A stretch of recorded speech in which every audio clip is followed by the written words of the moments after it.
So good morning mga idol, naata sa atong prutasan no.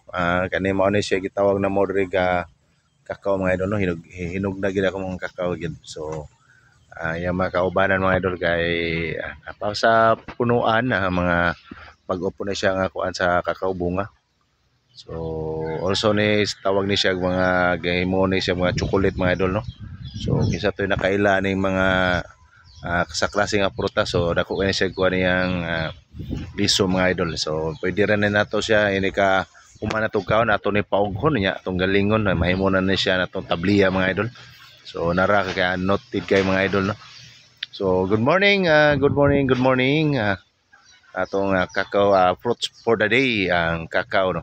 Kakao ni DJ Arns. So salamat sa pagtan-aw mga idol. God bless you mga idol. Ayos.